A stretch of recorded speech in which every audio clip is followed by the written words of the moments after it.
Currently, there are 3 of us online, and personally, I'm excited to hear all about Japan to see if it's a choice I can make on my bucket list. So I look forward to hearing all that DP Paul has to say about Japan, so that I can consider making that my next sojourn. Thank you. Have a good evening, everyone. And thank you, DP. Thank You're you, and we certainly welcome you at this meeting tonight. Thank you. Division 24, any other?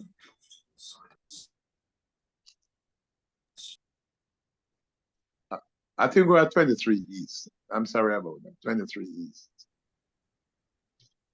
23 West.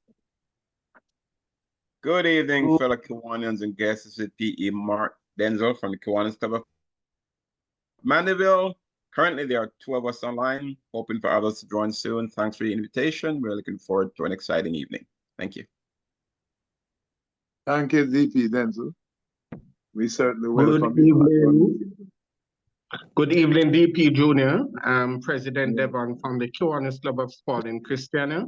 We are 3 in number. Thanks for the invitation and looking forward for a very informative session. And thanks for coming as well. I'm sure you'll enjoy this evening's meeting as usual. Yes, Division 23 West. Any other? 23 West. What about our own Division 23 Central? Nation Builders in the house. Hi, welcome. This is President Joan from Nation Builders Kingston. Good to see you, DP Junior. Yeah. We are 2 in number at the moment, but we are definitely excited to be here this evening and want to hear more about Japan as well. Greetings as well, President Stephen. Not hearing me? I am hearing you. Oh, loud and clear. Yes. All right. So thank you so much for the invite, and we are locked and ready to hear this presentation. Blessings. Blessings to you as well, and thank you for coming. Good 23 night. West. Oh no, 23 Central. I think I was 23 Central. Come on. Good night. Yes. Yeah, P.E. Robert from Kiwanis Club of West St. Andrew. Bringing greetings from West St. Andrew. You know, thanks for the invite to the meeting. I must say I'm also looking forward to hearing about Japan and, you know, hearing all the nice stories. We are 5 in number, and I also expect other members from our club to come on. Thank you, P.E. Roberts. Yeah, And man, you're we touch base welcome. offline, still, you know, DP Junior. Yes. Yeah, yes, man, we touch base, man. Yeah. Okay. Others from 23 Central.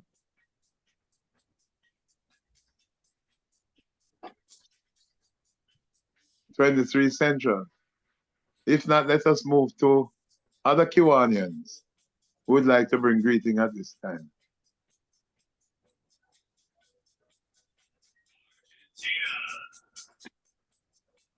No?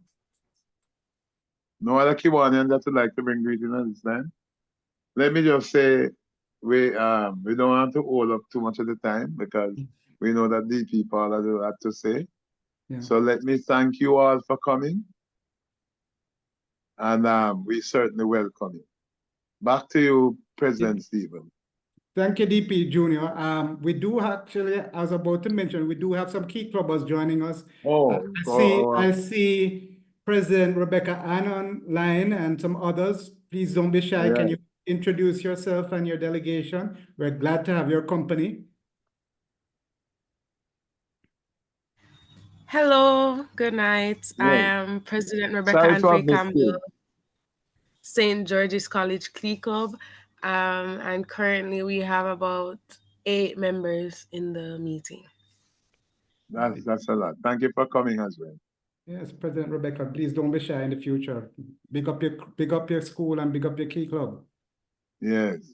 Thank you. Thank you. Anybody else? Any other key clubbers that anybody else before we close this part of the program? Going once, going twice. Yes, Oh, there is somebody, New Kingston. Yes, New Kingston is in the house. Yes. And we're 3 in number.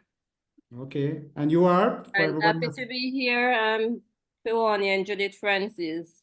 Hello, Kiwani and Judith. Welcome you. Kiwani, very excited about the topic.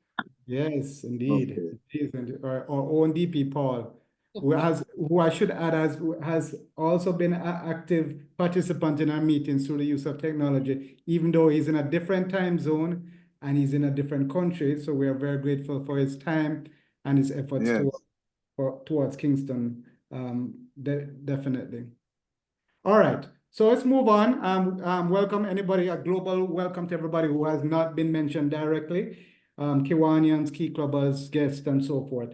Next on our program, we do have apologies for absence. So I do have an apology from immediate past President Newton Ramdale, who usually is here, but indicates he's going to be late to the meeting. We also have apologies for Treasurer Orville, who is unable to attend through some other commitments. DLG Willie, is there any other apologies from Kingston members that you've received?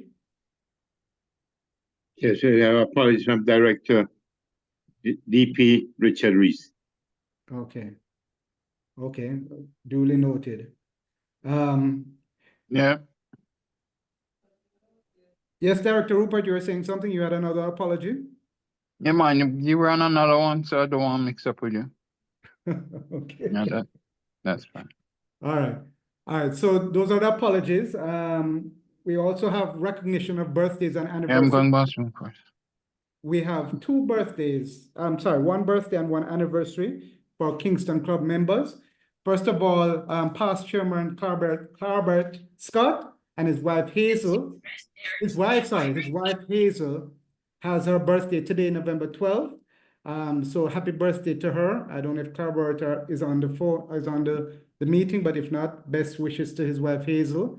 And also tomorrow, the 13th of November, DP Lloyd Barnett and his wife Charmaine will be celebrating their wedding anniversary. So if you know DP Lloyd or Clarbert, please extend to them special greetings this week.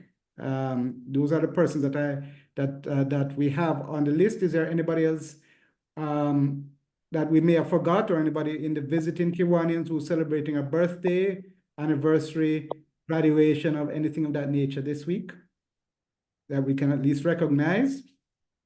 Now is the time. Okay, everybody is quiet, so nobody has nothing to celebrate in terms of anniversaries. We're all celebrating life in light of hurricanes, earthquakes, and other natural disasters. We're all giving thanks for life. So we all have something to be happy for. So on that note, I'm going to move into Kiwanis education, and we have none other than immediate past Lieutenant Governor Desmond Batchelor, who is going to share with us Kiwanis education for this evening. Over to you, IPLG. You're muted, Desmond, so we're seeing you but not hearing you. Thank you, President Stephen. Good evening, Kiwanians, SLP members and guests. The topic is payment of Kiwanis and district financial obligations. Just want to say that members are obligated to pay their financial obligations and on time to allow their respective clubs to meet their Kiwanis international and district dues payment. Now, failure to pay international and district dues exceeding $150 by and payable to Kiwanis International within 90 days or 3 months after such amounts are due, and they are due the 1st of October, the club shall be considered not current and its financial obligations and are placed on suspension status. At this stage, its rights and obligations and its rights and privileges as a Kiwanis club will cease to exist. It is not entitled to be represented by delegates at district or international conference or convention. A notice of and reasons for not being current with its financial obligations will be sent no later than 120 days or 4 months after the indebtedness is due to the last reported president and secretary. When a club fails to pay its international dues and district dues to the Kiwanis International within 8 months after such amounts are due under the Kiwanis International bylaws, the club charter shall be revoked. This is after 8 months at the next Kiwanis International board meeting. All of the club's rights and privileges as a Kiwanis club are terminated, and the club ceases to exist at this time and has no status at any administrative level. The club continues in this status during any appeal as prescribed in the international bylaws. Under the revocation of a club charter, the charter shall be sent to the executive district. Now, if at any point in the process prior to charter revocation, the club pays its full indebtedness, the club shall then be returned to quote unquote in good standing status and shall be so notified by the executive director. Finally, club charter reinstatement. The international board may authorize reinstatement of a club which has resigned or had its charter revoked, provided that A, the reinstatement charter fee has been submitted, B, a reorganization meeting has been conducted in conformity with the procedures set forth for the organization of a new Kiwanis club. C, the required forms have been completed and submitted to the international office. And D, all other financial obligations have been settled. Such club shall be reinstated to in good standing status. And that's it for Kiwanis Education, President Stephen. Thank you, IPLG. Desmond, and I would encourage all of the Kiwanians who are on this meeting, you want your club to remain in good standing. So please go out and pay your dues for this year. I think it's due at the end of this month, as IPLG Desmond mentioned. And we want all our clubs to remain active and to be able to make a contribution to society. And the only way we can do that is with our membership fees. So please and thanks, please pay your dues. Thank you very much. As we go on now into the feature attraction or main event, so to speak, I'm going to hand over to Chairman DP Stuart Spencer to give us an introduction to our guest speaker and what we're going to expect later on in the presentation. Over to you, DP Stu. Thank you, President Stephen. Fellow Kiwanians and guests, it is my very special pleasure. Not hearing you clearly. Yeah, you're a little bit low, DP Stu. We're hearing you, but very low. Volume is low. This should be better, right? Much better, thanks. Yeah, that's better. Okay. Fellow Kiwanians and guests, this is my special pleasure to introduce someone who most of you already know, but maybe some of the things I'll mention you may not have known. But our special guest speaker this evening is DP Paul Peart, and he was distinguished president for the year 2021-2022. Paul is very passionate about community service. He is an avid volunteer and is a proud member of the Kiwanis Club of Kingston, which was the first Kiwanis Club that was organized in Jamaica on March 24, 1964. He became a member of the club in the year 2002, and with his outstanding contribution and hard work in his second year of membership, he was awarded the coveted Kiwanian of the Year prize in 2003-2004. His love for Kiwanis continued, where he further held several positions at the club level, culminating in him assuming the role of president in the year 2021 to 2022 and achieving the distinguished club status. Besides Kiwanis, Paul is a dedicated civil servant with over 25 years of service in the Ministry of Foreign Affairs and Foreign Trade. He has had the esteemed privilege of proudly representing Jamaica on several diplomatic assignments abroad, namely in the permanent mission of Jamaica to the United Nations in New York and Geneva, Embassy of Jamaica in Brussels, the Jamaican High Commission in New Delhi, and is currently stationed at the Embassy of Jamaica in Tokyo. He's a past student of Calabar High School, big up Calabar, and a graduate of the State University of New York, USA, where he gained his tertiary education in business management. Paul has been in Japan. In fact, some of you may remember that when he was president, the latter half or maybe 4 or 5 months of his presidency, he actually continued to serve as president from Japan, and he never missed a meeting. So it is with pleasure that I say to you, I'm handing over to DP Paul, because we want to hear a bit about his life and the life and times in Japan, and he has been there for almost 3 years. So DP Paul, over to you, and give him a little clap. Open your mics and give him a little clap. Woo woo! Yeah, thank you very much, DP Stewart, for that introduction. If you could permit me to share my screen, I'll be most appreciated. Sure. Yes, I should have done that before. I should have known that. Just give me a second. I think this is it. Yes, good evening, President Stephen and members of the Kiwanis Club of Kingston, and other guests online and to our key clubbers. Good evening. Love the backdrop, Paul. Good to see you. Thank you very much, DLG Gertlin. Good evening, DP Paul. Thanks.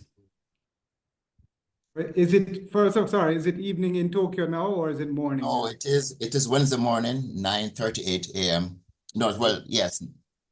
So I'm 14 hours ahead of you. So I'm in the future.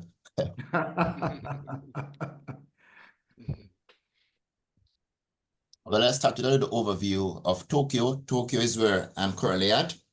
So overview of Tokyo as you can see on my screen. Is everyone seeing the screen? Yes, we're seeing your screen. Okay, great. So this is a small glimpse of Tokyo, a big metropolis, as you can see, well structured and organized. So that's an aerial view I managed to capture from an apartment I think I was in a hotel some time ago, and I managed to take a picture from the 36th floor from the hotel.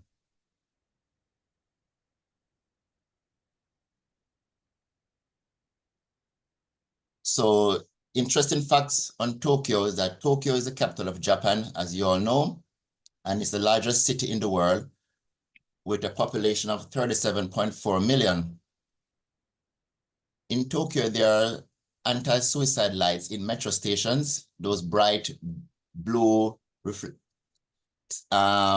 club lights throughout some of the metro stations in the city to help to minimize the risk of or to minimize the numbers of suicide that takes place in the city. So you see that all throughout some of the major subway stations or metro stations in Tokyo. Tokyo is also earthquake resilience, and of course, Tokyo has the 3 busiest train stations in the world. Why Japan is so special? Japan is renowned worldwide as the nation that combines both tradition and modernity.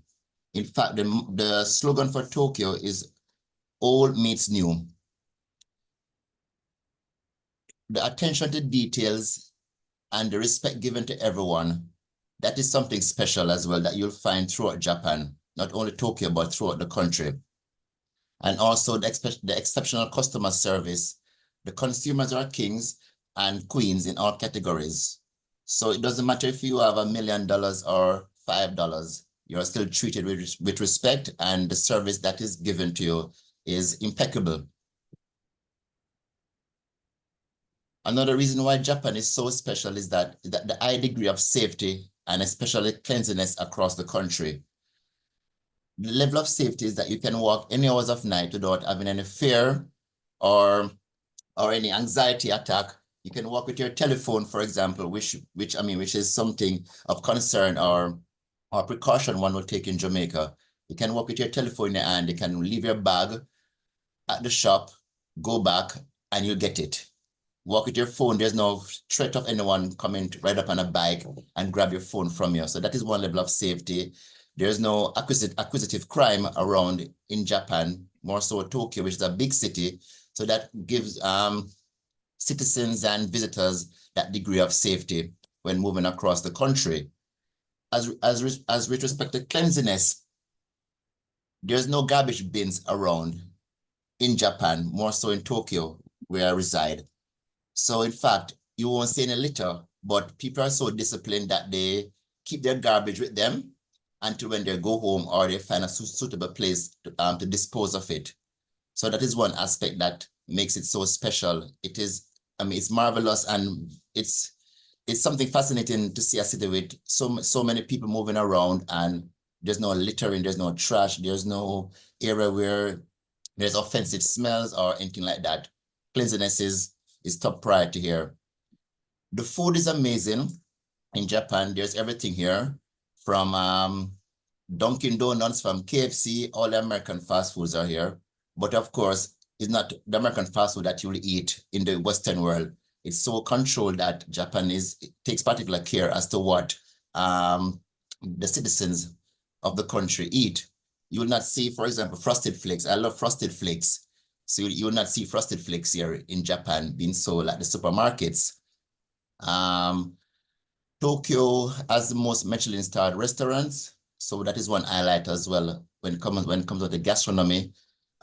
They perfect everything, even the French patisserie. It's so well done, well balanced, sugar content, the icing, everything is just perfect. And everything works smoothly and efficiently in Tokyo or in Japan. The public transport system, very prompt on time. If it is that they are late, they apologize profusely over and over for just a simple 30 seconds late, which I find very interesting, because if you're late, maybe due to traffic, but sometimes it can happen due to uncontrolled reasons for the delay. And the average rate of delay, as you can see, is 0.18 seconds. The next slide I'd like to share with you also highlight the amazing architecture. Can you imagine partying on a 52nd floor of a building without any fear, earthquakes, for example, or anything may happen? It's just that level of security that you're given based on the construction of the buildings and the materials that you use. It makes you feel so relaxed and totally not aware of your surroundings in most cases. The lack of tipping for any service as well is not prohibited, and it is frowned upon in all areas throughout Japan. And of course, prices seldomly increase. What they do in terms of, what I realize in terms of passing on increase to consumers, they are so clever in that the price remains the same, but they cut the quantity. So if you get those 1 liter juices, you may see that the package is still the same, but they cut the size to maybe 900 milliliters instead of 1 liter of juice. So they reduce the quantity. So the price remains the same for it, but you get less for it. So it is a marketing, I wouldn't say gimmicks, but a marketing plot that they use so as not to let consumers feel that prices have skyrocketed and not to buy the product. So they have they've come up with clever ways to reduce or not to pass on increases to consumers. I know for sure as well that rent, for example, usually not increase. Rent usually remains stable, so there's no indexation in rent from my experience here. The next slide I'll look at is the rules and etiquette that that's a way of life in Japan as well. Fitness, I mean, I go to the gym, so fitness is important, but there are so many rules at the gym which sometimes you just can't be bothered, but it's a way of life and you have to abide by it. Since everyone is doing it, you just have to fall in line. Otherwise, it may be frowned upon and you may lose your membership for the gym if it is that you breach any of the rules that are published throughout the gym. Another rules as well, which I admire, is the formation of line that is done throughout train stations, even in restaurants, or they're trying to get a donut or a slice of cake or to enter a building or anything. You'll stand in the queue in the rain, in the 35 degrees Celsius, just to get that product or get into that attraction. There's no littering, which I mentioned earlier, and also there's no smoking in undesignated areas. And punctuality is very big here. It is admirable when you arrive 10 minutes before any scheduled appointment time. And if it is that you're late, it's usually frowned upon, and it doesn't give you, it doesn't convey seriousness or respect for time or to the individual per se.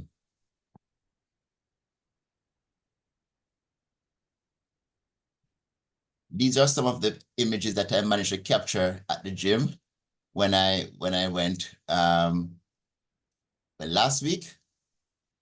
If you can see, no photos, no outdoor shoes. So you have to walk with two shoes. I mean, a pair of shoes in your gym bag to change, to put on your sneakers to exercise and to move around the gym. No tattoos. And of course, everyone, I mean, I'm not sure, but that's based on the culture of tattoos is frowned upon, and the tattoos must not be no more than 15 centimeters in length because of the Yakuza, which is the name for the gangs in Japan. They have tattoos and those things. So it is not prohibited in gyms and in public areas or to be displayed like that. Next slide I'll show you is Shinagawa's train station. This station is one of the stations in the Tokyo region, and an average of 1 million passengers passes through this station per day.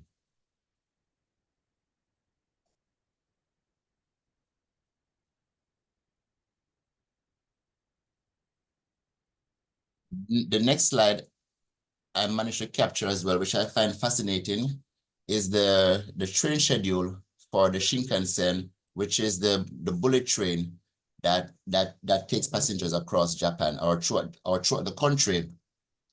Imagine looking at this schedule, and you just, I mean, it's so amazing to see that every 3 to 5 minutes, basically, there's a bullet train on the track heading to its destination. And of course, this train goes up to 320 kilometers per hour and or 200 miles per hour. It all boils down to precision. And it is just amazing to see that there's never an accident or reported accident of any train being derailed or being late.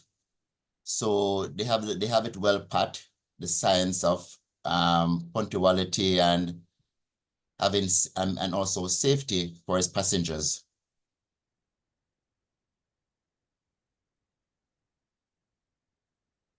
The next slide I'll show you as well is the rule of no smoking. Smoking and walking is a no-no. There are strict fines for that. And so they have designated smoking areas across the city where For smokers, you can go there and smoke and spend your time there and smoking, and you leave, dispose of your cigarette butts in the area provided, and so on.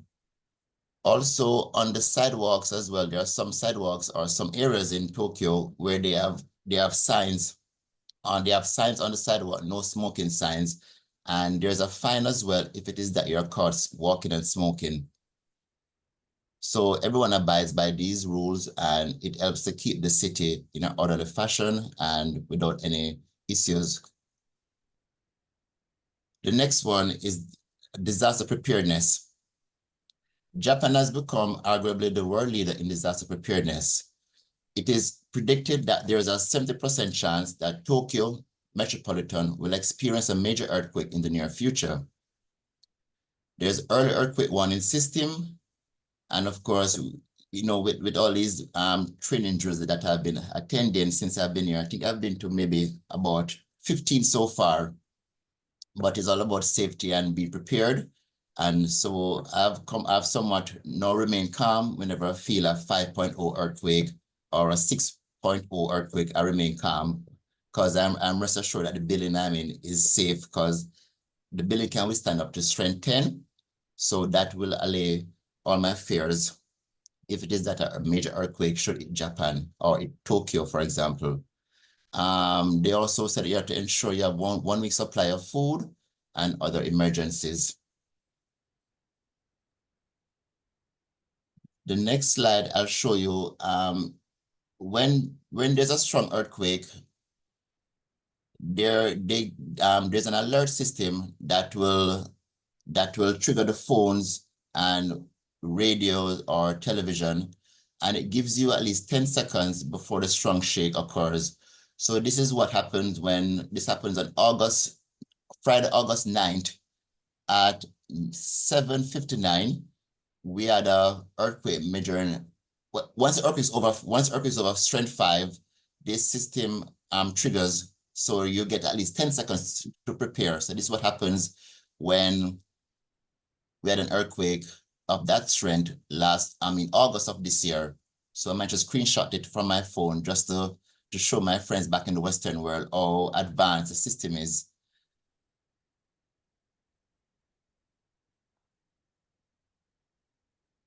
The next slide is all about this. It's all about the social life. President Stephen mentioned about the dancehall culture in Jamaica. In Japan. Jamaica is a small country, as you all know, and Jamaica has punched a lot, or punched big for its size. And dancehall is a major genre of music that is appreciated by the Japanese society, and it's also somewhat of a marketing tool that they use for the younger people, because oftentimes young people associate dancehall or reggae music to being cool vibes, chill, all those jargons that goes with social engagement. So that's what they use to promote our reggae music. And of course, if those who are old enough to know about Mighty Crown is one of the biggest sound system in Asia, and they have won on numerous occasions the reggae or dancehall competition throughout their performance in Asia and in the Western world.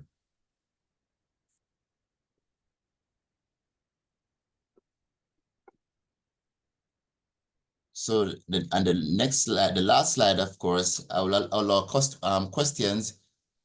Is that I tell myself, if I can't find it in Tokyo, it does exist. There are so many things in Tokyo to do so as to distract you and to keep you occupied. It's a big city. There's never a dull moment. And it is an enormous city where there are so many activities, not only in Tokyo, but Japan itself. It gives you it gives you a bit of everything. The Western world, it gives a bit of Europe, for example, the US, everything encompassed in Tokyo. So you can never be bored, or you would always have things to do. If it is that you are a person that is introvert, there's something that will get you out. So at this time, I'll be free to answer any questions, and I'll probably ask DP Stewart to moderate this this segment. DP Stewart? Okay. Yes, thank you, DP Paul. I will just kick off the questions with one thing. Language. You didn't speak about language. How have you coped with the language? Well, you know, I think I I'm mean, going speaking to you. Yeah, go ahead. yes. Well, Google Translate works for me everywhere I go. Google Translate. So I mean, with the iPhone or with a Samsung phone, you have the app, you have the Google Translate app. You just put it over in a product in the shop or in the store, and it can assist you, or you can use the voice as well as a translator to help you to explain whatever you need. But most Japanese or most young people, I realize, speaks English throughout Tokyo, but they're very shy. So you have to push them, you know, to get whatever you want, but they can speak English. But as I said, they're so shy, they don't want to make any mistake because it's all about a world of perfection. Is that the same for either gender? The shyness? Yes, yes, absolutely, yes. Old, young, I mean, yeah. And one other question before we open it up, just one other thing. I always heard from many years ago, you mentioned suicide. I always heard that there was such pressure on Japanese students to get into the best universities that many of them committed suicide when they failed to get into the university of their choice. Is that where the emphasis on the suicide prevention is, or is it right across the demographic? It's right across the demographic. It's all about being humble, and no one wants to be humiliated. I can tell you that. So they pressure the kids, of course, to do well in school. The kids, if you go to schools on Saturday and Sundays, that I've observed. I observe kids on the train going to classes on a Sunday. I was like, but why on a Sunday? But of course, extra lessons, because that child has to do well in schools, so as to matriculate into his or her tertiary segment. But it's a lot of pressure on them, and even in corporations as well. Oftentimes when there is any failure or any disaster per se, I remember last year, Christmas, there's this famous department store that makes it's said to be the best Christmas cake. I haven't tried it, but they make the cakes, and the cakes were to be shipped to the UK, and the cakes collapsed before they arrived in the UK en route. And of course, the store apologized publicly. I saw it on BBC as well. The store apologized publicly for the failure of the cake, and the CEO for the company apologized as well. And I'm sure there's no doubt he maybe resigned from his post. I don't know what happened after that, but that's usually the case. Resign, and maybe we don't know. Yes. Okay, DP Judith, I see your hand up, DP Judith. And so is mine too after President. DP. Okay. Yes, DP. Okay. Good evening, DP Paul. Yes, good evening. How are you? I'm doing good. Cut a little of the Japanese for you now. Konnichiwa. Konnichiwa. Right. I won't ask you what that means. Let me ask a question. What is the What does it mean? Housing. Hello. Please allow me. My question is about the housing and accommodations and yes, housing. What is it like? Because you talk about the high-rise buildings and the 52nd floor and all of that. What about and especially in a earthquake-prone area like that? What kind of houses do we have? Do you have in Japan? Well, there have been always in terms of for apartments, because throughout Japan, there are homes as well, like similar to what we have back in the Western world, with a gate, you open a gate, you go in, and so on. So there are similar houses as well like that in throughout Japan in the remote areas or maybe outside of Tokyo. But of course, Tokyo is very densely populated. So the space for apartments is premium. You have to go up. Yeah, you have to go up as well. Just like for parking as well. You park your car and of course your car gone to the 10th floor in a building. It's like, wait, the car can't come there because the car is maybe way up on the 10th floor in the garage system for some apartment, or for some buildings as well, the parking may be like eight stories down. Wow. To the surface.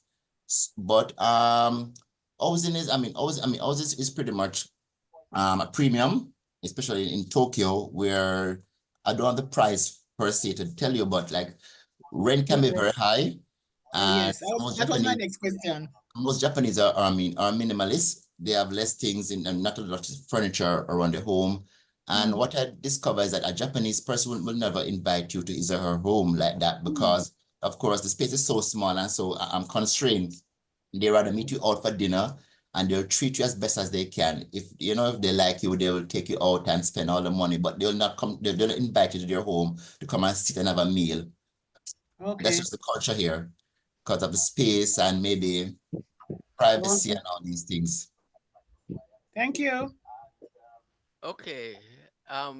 Desmond, IPLG. Yes. All right. I have 3 little questions for you, DP Paul. All right. You mentioned before that with. Oh, sorry. Can I ask those of you who are not yet speaking to us to keep your mic closed, please? We would appreciate it. Okay, go ahead. Go ahead. You mentioned that while there may be a price increase, rather than passing it on to customers, they would reduce the quantity or the volume. Is there prior notice to customers, really? No IPLG, Desmond. That's not usually the case. It is so if you're not paying attention to it, you won't know. But I mean, I look at everything, and but it's not usually announced. Yes, DP. Yes, it's not usually announced. So, and they just do it in a subtle way like that, unless you probably raise a concern, but it's not usually announced to the consumers because it is so subtly done that you won't even notice it. Yeah. All right. My next point. I'm very observant, so I pick these things up, Okay. The kind of culture of perfectionism, and if anything goes wrong, there's this high suicidal rate. I understand. How is that being controlled? I mentioned one way that they put these lights in the stations, these bright lights, throughout some of the major metro stations and in the city as well, because in some areas you walk as if you walk in and it appears as if it's like 4 p.m. in the afternoon when it's maybe 2 a.m. in the morning because it's so brightly lit with these lights. So maybe that's one way that they implement so as to reduce the suicide rate, especially like in areas where there are young people and there are people drinking and so on. Areas like in Shibuya or Shinjuku, the lights are so bright there. It's like, wow, it's like Times Square times 10 here in Tokyo because of the size of these cities. And also, have you found a Japanese girlfriend yet? No, not as yet. Japanese women are very interesting. The ones that I've come across, they are very I want to say strange, but they have not been exposed to the Western world. And it's one reason why Westerners tend to stick to their own side of individuals in the Western hemisphere because of the culture as well. Okay, what about Jamaican parties? Yes. Or reggae parties? You have gone to a lot of those? Yes, we have a lot in Japan because, of course, we have a large Jamaican diaspora here, our teachers as well. And of course, Jamaican reggae artists come here from time to time to perform. Yeah, thank you. Good. Continue to enjoy your stay. Yes, thank you very much. This is a hand up. Yes, President Stephen. Yes. Oh, yes. Yes. Right. President Stephen. Yeah. So, Konnichiwa, DP Paul. Sure, President Stephen. Sure. And bowing is a big thing in the Japanese culture. Yes, you bow a lot. And how and the length of the bow and the depth of the bow is also important. So two questions. How many Jamaicans live in Japan? And secondly, has there been anything that you see in the Japanese culture or about the country that you think are takeaways or things that Jamaica could adopt to become a better place, in your view and opinion? Okay, yes, thank you very much for those questions, President Stephen. Well, currently, I think there's about 1,400 Jamaicans that are registered through the immigration system here in Japan that we have on record through the recent data that was shared with us from the Ministry of Foreign Affairs in Japan. So that's the number that we have and we're working with. But they are dispersed throughout Japan. Many of them do not reside in Tokyo, but neighboring prefectures. What I see that we can take away from Japan, there are several things, and sometimes it just amazes me to see how they operate. I know one thing, for example, is the level of fines that we have in Jamaica. I think, in my view, the fines are a bit too low, and the discipline here is another level. So, for example, if it is that you drink and you drive, and you're caught, the minimum fine for drinking with alcohol in your blood, and is minimum 3 million yen, which is about 25,000 US, that you have to pay for that fine, and there's a prison term as well of 5 years. Yes, 3 million yen. The yen and the Jamaican dollar is 1-to-1 basically. So that's the fine that they will levy on drivers if they are caught drinking or alcohol is in their blood level and emitting an accident. And also as well is the level of discipline. If someone drink here, he or she will not drive. They rather park the car in a garage and stay in a hotel, or sleep on the sidewalk as a means of safety before they venture out and drive to their destination. So that's one level of discipline, which I think we could adopt in Jamaica. But of course, it will take a lifetime for us to get to that level of discipline in the country. And that is Jamaica, for example, and also the matter of, pardon? You're saying something, DP Stuart? Yes, so that is finish first. that is one level of that is one takeaway that I think that will be good for Jamaica. Also, our kids as well. The kids here, I realize the kids from the age of 4, they are trained to cross the streets. They are trained not to take anything that doesn't belong to them.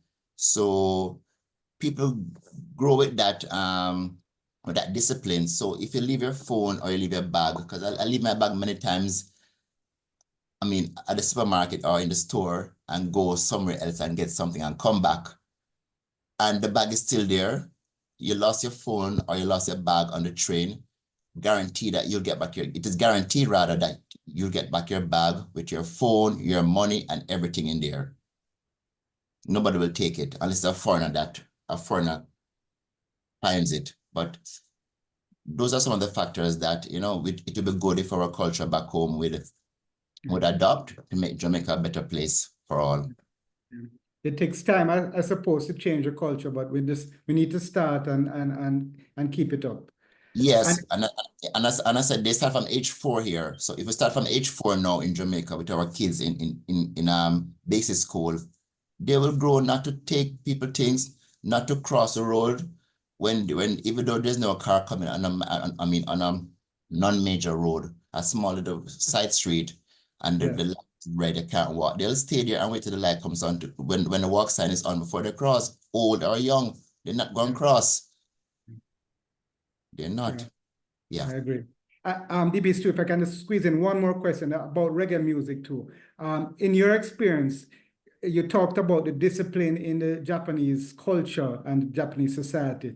And in a way, reggae music and dancehall is kind of seen as rebel music. And push the envelopes and so forth. So how do you explain why in a country that is very disciplined and structured, a kind of the genre of music of reggae and dancehall is still popular, is so popular there? How do you explain that? You know what, President Stephen, can I tell you? Them don't understand what them singing say. Okay. English. Yeah, and how do they understand patois? Patois, how do they understand patois? And it's nothing close to Japanese or English. It's somewhat close, yes, but sometimes I still don't understand the lyrics sometimes of the songs. It just maybe it's just the beat. The beat that they like, and they move to the beat, but they don't understand the deep down meaning of the song sometimes. So I just, look at them and just say, okay, only they know what the song is saying. Yeah. There's a vibe thing. So it somehow it resonates with the Japanese somehow. Even though they might not fully understand it. That's interesting. Just the beat and the vibes, and it's so cool. It's so cool. Okay. Yes. I saw DLG Willie's hand up before. I'm not sure if I see it now. Yes, it is still up. DP store. Go ahead, Yes, thank you. DLG. Yeah. Thank you, DP Stewart. Very interesting presentation, DP Paul. Of course, my question is slanted towards Kiwanis. Is there a Kiwanis family in Tokyo? Yes, there is. In fact, there's a Kiwanis Club of Tokyo that was formed in the same year that our club was formed in 1964. I managed to reach out to them, but can I tell you, the language barrier, that's it. Yeah. I understand. And of course, when I called them and I got someone to speak English in the club somewhat, it was a bit challenging for her. So I asked my Japanese staff here to assist. But I don't want to stress them too much. But they were so accommodating, like, okay, you don't speak Japanese. Can we get an interpreter to sit with you and to come to the meeting? I said, but that would be too much for them, But I need to engage them further and see how best I can participate in their projects, because they have some interesting projects throughout Japan or throughout Tokyo. I can imagine. Thanks, Paul. I see President Joan. Thank you, DP Paul. Great presentation. I wanted to ask you about the education system in terms of one, what age do children start school? If homeschooling is a thing there, and about special education, if that is a big thing in Japan. Well, homeschool, I know for sure. It's throughout Japan, and the kids start school, I said, from age 4. They normally begin school. And special education, of course, it is there, and it is something that is, it is well respected in terms of those who lead those classes. And there are the facilities there as well to enhance the learning abilities and the learning environment for those children in terms of technology and the infrastructure that they have in place. So it is well respected there, and it is something that Japan is to be praised for. Okay, great. Thank you.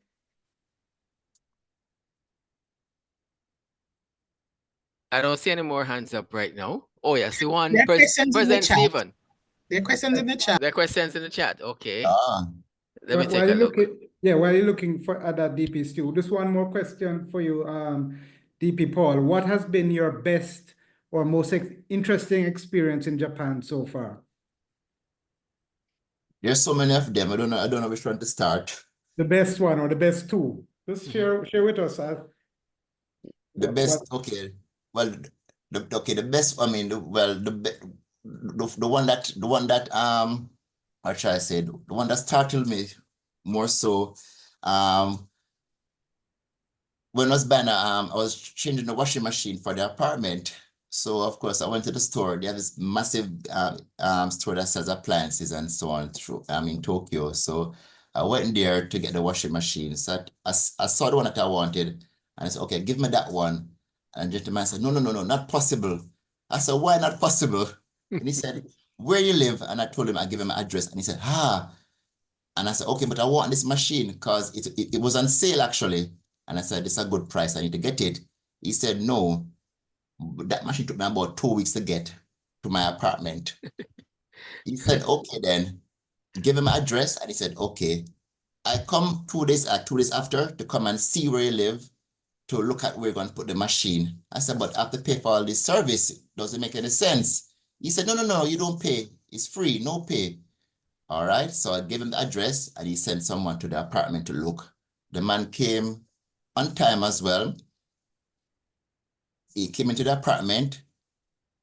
Of course, he take his shoes off and everything and so on. You know, you don't wear shoes inside the home, or indoor rather. So he took this tape measure, measured the door for the apartment, the entrance way. Then he went to the area where the machine was to be installed, measure the area with this tape measure and draw a diagram or do some drawings to, the height and the width. And for about 20 minutes he was there. I let him do what he has to do. Then, he told me that he's finished. He went back home outside. The elevator now, measured the elevator from top to bottom, the height, the depth, the breadth, everything for the elevator. Write it down as well. And he said, he will contact me, don't worry.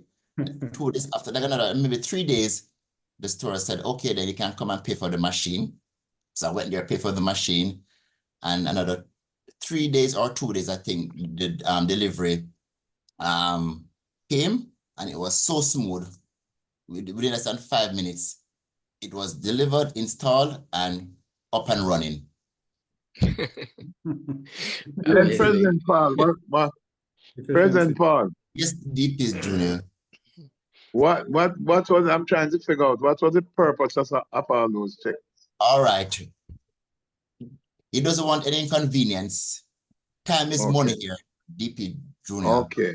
So when they come to deliver the machine, they don't want to come and say, oh my God, it can't fit in the elevator, stress. I'm on the 14th floor, but I'm going to carry it up to the 14th floor. You can't come through the door for the apartment. Yes. He bought the wrong one. Pardon? They're efficient.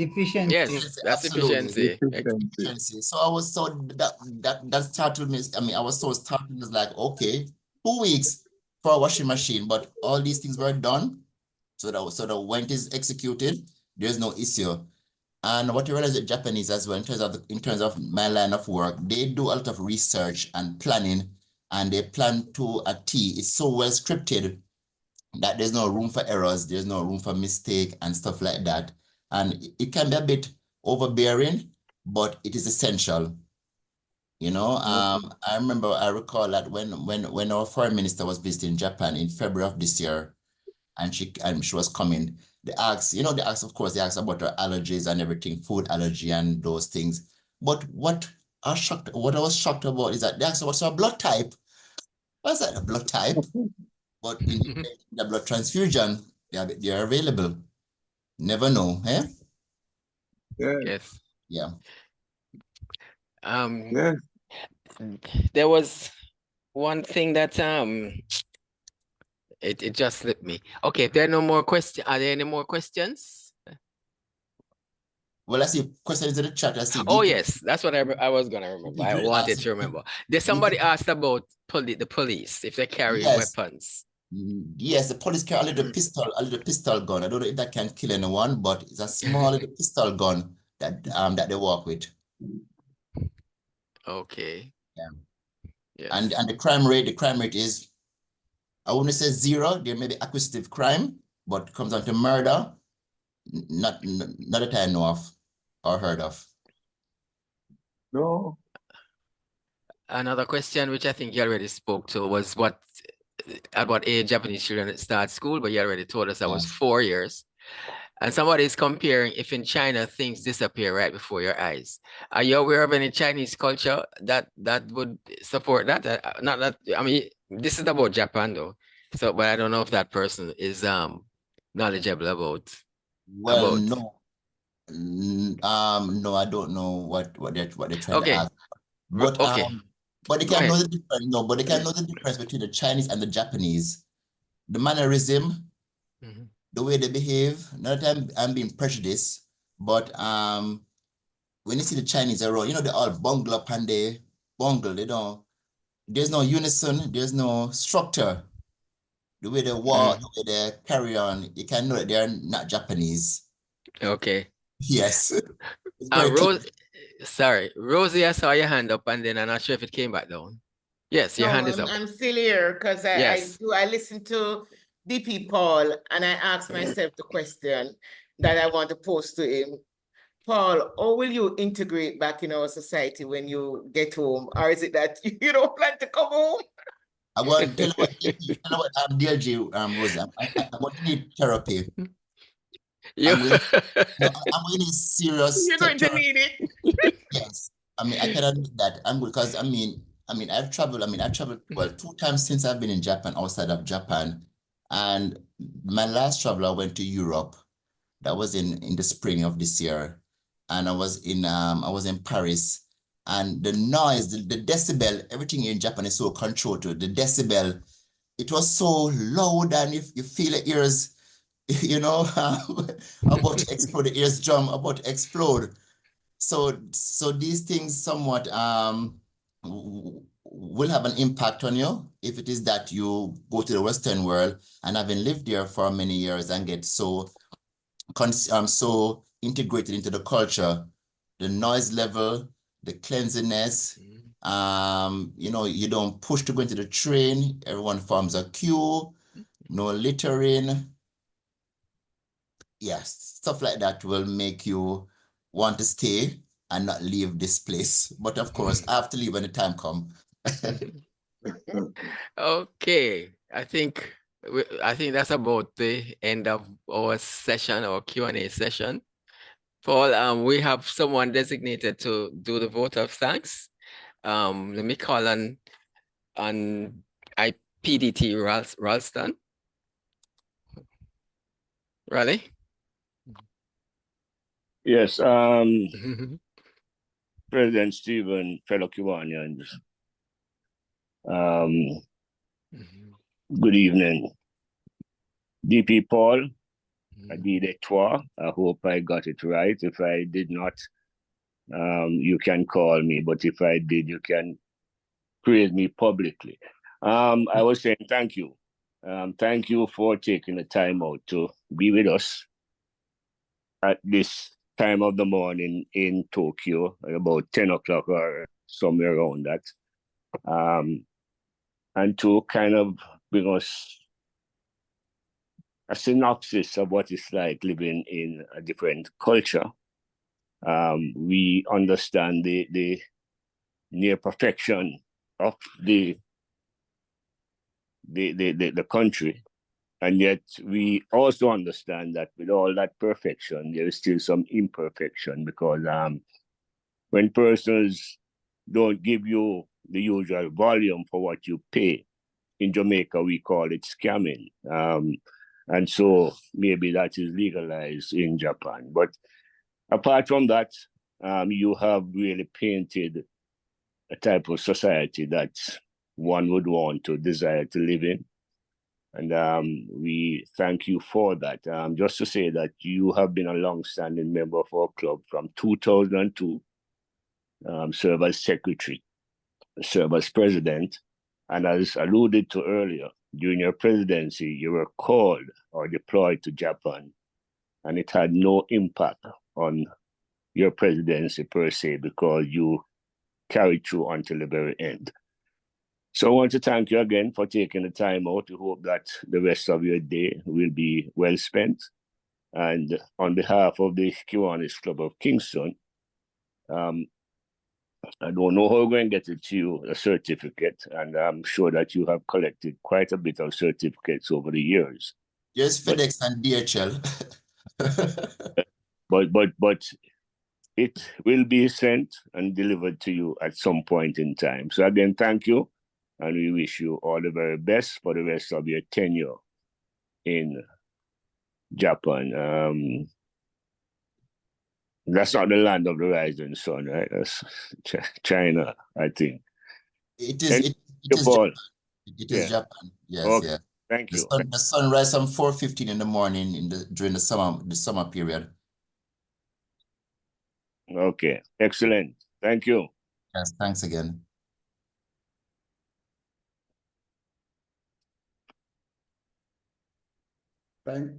Over to you, President Stephen. Okay, thank you. And so say all of us, I added my further thanks to DP Paul. He painted a picture. And for all of those who are intrigued, you can do your research on Google or put it on your bucket list to visit Japan at some stage of your life. It will definitely be worth it. It's all that DP Paul mentioned and so much more. Rich with culture, rich with food, rich with life. So thank you again for that presentation, Paul. Very good. Glad for it. I'm going to move on with our program, and we do have our Sergeant at Arms, VP Zuri. Are you there online to extract some fines? While Zuri is coming on, I recognize you, IPP Newton. I see that you're able to join. We gave your apologies for lateness in the meeting. All right. Thank you, President Stephen. There you are. Yes. Go ahead, Vic. Go ahead, Sarge. Good evening, fellow Kiwanians. Kiwanians. I hope everyone is doing very well. And good evening to DP Paul. Well, it's morning, right? Good morning to DP Paul all the way in Japan. So this evening, I'm going to be sharing with you about a married couple, right? So a married couple was fast asleep in the wee hours of the morning when suddenly the phone rings. The husband jumps up and groggily answers the phone. He was expecting the worst. After listening a few seconds, he shouts, "How should I know? Who do you think I am? The weatherman?" and slams down the receiver. His wife asks him, "Who was that?" He says, "I don't know. Some guy wanting to know if the coast is clear." I hope that happens to none of the gentlemen here. There's a season for everything. There's a season of plenty and a season of a few. So this evening is a season of few. We only have a few fines this evening. Starting with DLG Willie for changing the name of the president by adding L on your agenda, and for making IPP Newton president at the termination section. I know you caught the IPLG Desmond one, so I won't fine you for that one, right? So for the other two, and I will excuse you for forgetting VP for Zuri and having just chairman, I'll excuse that one. So excusing two, fining me for $300. Right? IPLG Desmond for your irresponsible messaging resulting in a deletion in the WhatsApp group on Sunday, $200. And PDT Ralston, China, the land of the rising sun, I could not let you get away with that. If we go by the flag, China has stars, not sun. I did all not. Right? I said Japan. You said Japan. All right. So for saying you said Japan and not China, adding $200. So now I'm going to give you a total of $500. Have a good evening, everyone. Good, Zuri. Good evening to you also, Sarge and VP. Zuri, good shot. I like the joke at the beginning also. Very well said. So continue your good work, Sarge at Arms. We're going to move now into notices and announcements. I'm going to hand over to DLG Willie, if he can share the Kingston Club and notices and announcement, and then we're going to open it up to the visiting Kiwanians if they have anything going on in their respective clubs. Over to you, DLG Willie, and I see there's quite a lot of activity over the next 2 weeks or so. Thank you, President Steve. All right, this Thursday we'll be having our Christmas Ball Planning Committee meeting at my house. I said 6:30. All members of the committee. Invitation was sent out this afternoon. I was having a few challenges with the computer, but I trust that you all have received the budget, the checklist from our last meeting, and the current status of our collection for both tickets and ads. On Saturday, November the 16th, we're having a joint breakfast feeding program, along with the Kiwanis Club of Barbican, that is at Marie Atkins Shelter. That's at 9 o'clock. Later on in the morning, well, registration begins for the DCM quarterly meeting, first quarter meeting. That starts at 9 o'clock, and that's at Jamaica Cooperative Credit Union. But one or two persons that go down to Marie Atkins, we can always come back. That would include me. I should be there certainly by the latest 10:15. On Sunday, November 24th, Divisional Church Service, Stacks Up Church, that begins at 9 o'clock. You have already mentioned the Christmas Grand Charity Ball. President Stephen. Yes. I would just like to make one or two little interclub invitations. There is on this tomorrow, Kiwanis Club of New Kingston has invited us to their diabetes awareness presentation. That is at 6 p.m. That will be a hybrid meeting, both physically at the Police Office Club and online.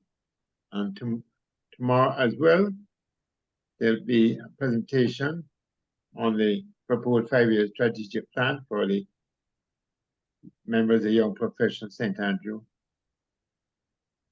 And then on Saturday, November 23rd, Kiwanis Club at Capital City will be having their installation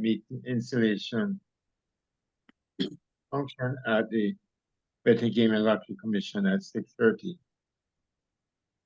Under the theme Serving with Passion, the cost $4,000. Fellow Kiwanians, I cannot stress more than what has been already mentioned to you regarding your dues. Please, we need to pay the dues by the end of November. So I look forward to notice receipts. Send them to me once you have made online payment. So I can issue a receipt and ensure that we keep our running total properly. President Stephen, apart from that, I have a special invitation to the members. Those who come, there was a group from St. George's College Key Club, and they came there with one mission. Apart from supporting us and learning more about Japan and experiences that distinguished President Paul, they're having a special meeting on Thursday afternoon at 3:15 at their auditorium on campus, St. George's College. And this is a meeting that was postponed from last week for the Key Club Week. It has to do with the random acts of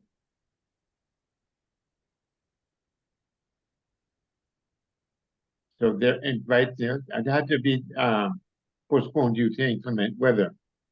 So they're invited to that meeting. Those of us can attend at 3:15. This is on Thursday. Thank you very much, President Paul. You may then after the club if you have any announcements. Thank you, sir. Thank you, DLG Willie, and I hope everybody caught all of those various events and participate as best as you can, whatever is convenient for you, Kiwanians and guests also. Take this opportunity to ask, we have quite a few Kiwanians who are joining us from various clubs across the island. If you have any special event that is happening in your club or your neck of the woods, can you now open your microphone and share with us so that all of the other persons here can be aware of your activities? Good evening. Good evening. Good evening, President Eurydice. Go ahead. It's great presentation. Mushy mushy. Mush mush. Mush mush. Kiwanis Club of 23 Central Surrey Online is having our monthly meeting on Monday, November 18th at 7 p.m. We invite you all to come out and participate with us. Thank you. Thank you.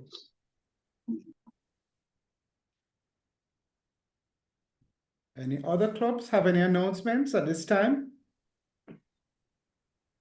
Oh, 1 second, I forgot. We still have our ongoing fundraiser of our loofahs that we are selling. Well, the next time I come, I'll have some for you. But I just want to remind you that it's out there. Okay. Thank you so much. You're welcome. DP Judith, you wanted to share something? Correct. Go ahead. Thank you. Thank you, President Stephen. The Kiwanis Club of 23 East Professional St. Andrew Online invite you to our annual fish fry, and that's Friday, December 13. And the menu is escovitch fish, brown stew fish, and it's served with fish, fried or steamed bami, festival, and steamed vegetable. And the tickets are 3,500, and the pickup point is at the Church of the Ascension, 1A Daisy Avenue, Mona Heights. We look forward to your support as we support each other. Thank you very much. Thank you. Did you say how much the tickets cost? 3,500. 3,500. Okay. Yes, thank you. Okay, thank you. Please support our fellow Kiwanians on their projects. President Stephen. Yes, hello, DLG Gerthlin. Here's your invitation to visit your club, your daughters. Yeah. Tomorrow's meeting starting at 6 o'clock, Police Officers Club. Yes. Diabetes, is on nutrition and diabetes, but it'd be a great idea for the start of a year for a delegation to visit us. Yes. I understand and I believe it will happen. They'll be doing just fingerprints for check for diabetes for the first 20 persons. So please join. Also, I did recently send the invitation to, I know you're not Division 23 East, but our church service for the Lieutenant Governor 23 East church service will be on the 1st of December at the, goodness, the name slipped me. Church Anyway. of the Good Shepherd, Constance. Oh, thank you, Judith. I can depend on you. Those lovely hair, that lovely hairdo. Anyway, President Stephen, Church of the Good Shepherd at Manning's Hill Road, right by work. Constant Spring Road. Constant Spring Road. Thank you very much. You know, Judith, a deputy is essential. We are inviting you to join us.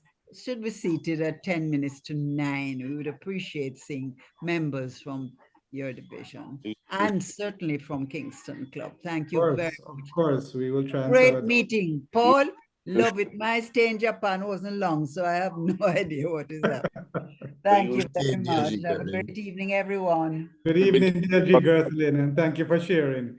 Yes, go ahead, PDT Ralston. You're on the floor.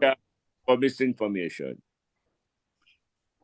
What misinformation? Yes, selling us to Manningdale Road and Constance Spring. Raleigh, who asked you anything? We just keep quiet. Didn't you hear my deputy made it and corrected me? Why are you doing that? Please don't do that. At my age, we don't like this sort of thing. Thank you. Don't worry, President Stephen. Raleigh and I have a thing going that we will chastise. I know. I understand. That is bigger than me. No, you understand why I love DLG Gerthlin. She's one of the few I know I who didn't can hear bring you a certain earlier other on, people into line. I am sorry I didn't hear you earlier on. It's great to hear you. And this is why they didn't welcome me either, you know. Thank you. No? That's on DP Junior. But Never that's okay. mind. Great to hear you. Any other announcements? Last call for announcements, Kiwanians. There's your chance. If not, I will take the opportunity to mention that next week we're going to try something different and new. That's Kiwanis Club of Kingston. We're calling it Kiwanis Kingston Connect. So we're having a meeting at Footprints on Belmont Road, same time, but it's a part social meeting and part regular meeting. So we'll be discussing our upcoming Grand Charity Ball and the plans that we have for it, as well as the SLP program and what we're doing in the SLP program. So there'll be presentations on the two things, as well as afterwards we'll have some social interaction among our members. So we're asking all of the Kingston Club members to come out to Footprints next week meeting, and guests are obviously invited, and fellow Kiwanians, we're going to be talking about our grand charity ball and spreading the word about how you can buy tickets and how you can help that cause, as well as our SLP program. So next week, we'll share more information on that later on this week, but put it in your diaries. We look forward to your attendance. DP Marcel, do you have a thought of the week as we wind up? Can I say one thing? Sure, so go ahead. to find the raised hand. Go ahead, Good evening. Good evening, sorry, good evening, good night, everybody. Good night, Kiwanians. I'm so sorry I missed most of this meeting. I see DP Paul Peart is live in Japan. I'd like to make contact with him because, as you know, I have a group taking to Japan for the World Championships. So I'd like to hear more from him. And if anybody else would like to go to Japan, please let me know. Yes. And DP Paul, maybe you can share your... Yes, I will do so. I will contact do so. information in the chat, so because there are a lot of people who may have further questions or also genuinely coming to Japan in the near future, and especially since you work with the High Commission or just in your personal capacity, or as a Kiwanian, you can share lots of tips and advice on that. So just if you could include it in the chat, that would be helpful. Anybody else who would like to say any last moments before we close the meeting? Thank you, Olive. If not, you can continue the conversation even though we're formally in the meeting. Thank you again, DP Paul. Very entertaining presentation, and the insight into Japan is worth every penny. So on behalf of the Kiwanis Club of Kingston, we're running a little bit late, but I'll ask you if you have a glass, you raise your glass. I have a flask, and let's raise a toast to Kiwanis International and Jamaica Land We Love. Cheers. This concludes the meeting of the Kiwanis Club of Kingston for today, November 12th. Thank you, everybody. If you're not at home, drive home safely, and those who are at home, have a pleasant evening and be safe. Thank you, everyone. And DP Stu, well, I don't know if you're up to playing music this evening or we're going to just have conversation, but I think DP Paul is still here online, so you can share whatever you want. I'll let the conversation go for a little bit, and then I'll play afterwards. Yeah, DP Paul, if I can quickly jump in. Yes, go ahead. Two things that was my interesting experience in Japan. One was that I noticed again how the streets were so clean, and when we asked, somebody told us that it's not part of the culture to eat while you're walking on the street. So you couldn't have like a banana chips or a bun and walk on the street. You have to stop in a designated area, eat, throw away your refuge or your bag, and then move on. But there's nobody eating while walking on the streets of Japan. That is true. You're correct. You're indeed correct. And of course, I said there's no garbage bins. There's no garbage bins on the street. But the streets are very, very clean. Very clean. Yeah. And then the other thing that struck me about Japan is that you walk around above ground and you don't see a lot of people. You're saying, where's everybody? But the second you go down underground into the metro, there are thousands and thousands of Japanese people who are underground. So you may not see everybody above ground, but if you go underground, a lot of movement and a lot of activities going on underground Japan or Tokyo. Yes, yes, you're correct. You're correct. Yeah, and most buildings as well, you won't find things at street level. What I realize, you won't find things at street level. Is either they're up on the 30-something floor, 40-something floor, or in a tall building or underground, 8 stories down. Yeah. DP Paul. Yes. I've never been to mainland Japan. This is PE Denzel from Kiwanis. I've never been to mainland Japan, but I've spent many years in Okinawa, Japan, with the military. Have you been to Okinawa, and how do you compare them? How would you compare them? No, I've not been to Okinawa not as yet. Okay. I've never been to mainland Japan, so I would like to know what would the comparison be. Yes. Okay.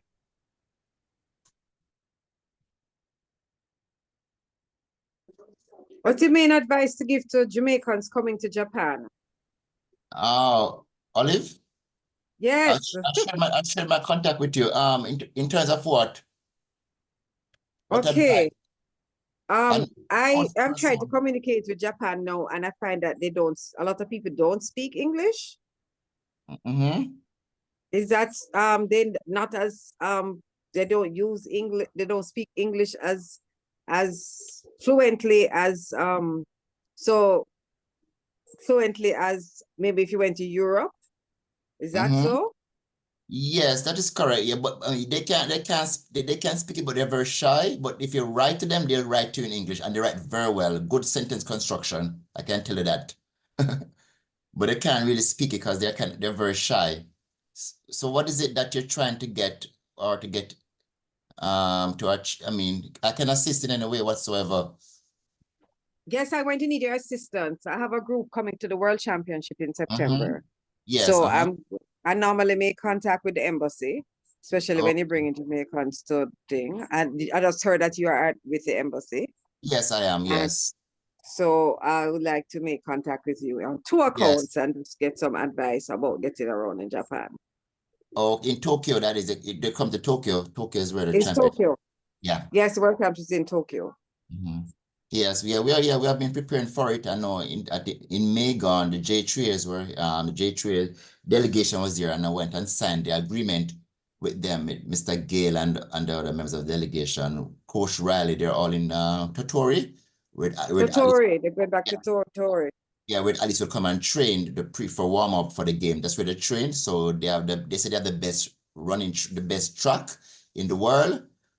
Technology. I'm not a track athlete, but they said the track is the best in the world. So that's where they'll come and train, and they'll fly to Tokyo and execute. Okay. All right. Great. Yeah. So it is very much in training the games. I mean, I haven't seen any communication to that per se, because now also they're preparing for the World Expo as well, which will be from April to September of next year in Osaka. So it will be a busy year for everyone in Japan. I mean, the team at the embassy here.